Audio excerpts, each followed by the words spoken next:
Yeah, so I'm actually a public health major. A lot of people assume that I'm an English major or a lit major, or sometimes I get linguistics, but I'm a public health major, and right now for my thesis I'm working on producing a book of poems that I'm writing over the course of a year, and then intend and hope to publish moving forward. Yeah, and so how public health ties into this poetry project is, again, how I said a little bit in the beginning, how poetry really acts to build bridges and points of connection between people, which is a huge aspect of public health. Establishing pathways where we can find points of connection, even if there are divides between us. That something about language and something about the expression of self that is present within poetry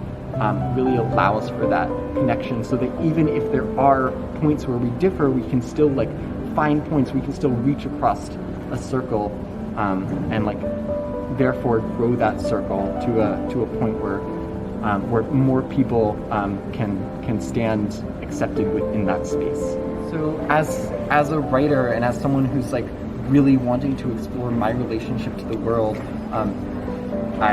his work really cuts. His work is very it feels very visceral in that it really looks at aspects of life, and in that visual imagery, I find myself able to find parts, because I've experienced that as a person in the world, or I know a little bit of what that feels like. His poem "Letter to My Father" is something that is a work that I find incredibly beautiful, and can't get through it without crying, and it feels evocative of my own relationship with my dad, and a little bit of how I explore and relate to masculinity, and it's it again is very raw, and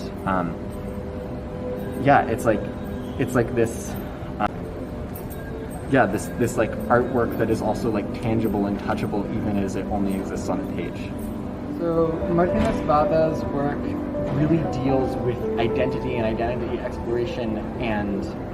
his work is something that I have looked to in the past, as well as other faculty in the English department, and been really moved by. And he, along with Professor Ocean Bong in the English department, are two of the driving factors behind why I ended up coming to UMass. His work is just incredibly beautiful, and as a poet, as a writer, as someone who likes to play and dance with who I am in the world in relation to the world around me, his work is something that I can look to as a benchmark for finding myself. And I think something amazing about poetry is that it allows for that. It allows for that ability to build bridges, to build points of connection between people where otherwise we might not be able to find them. So.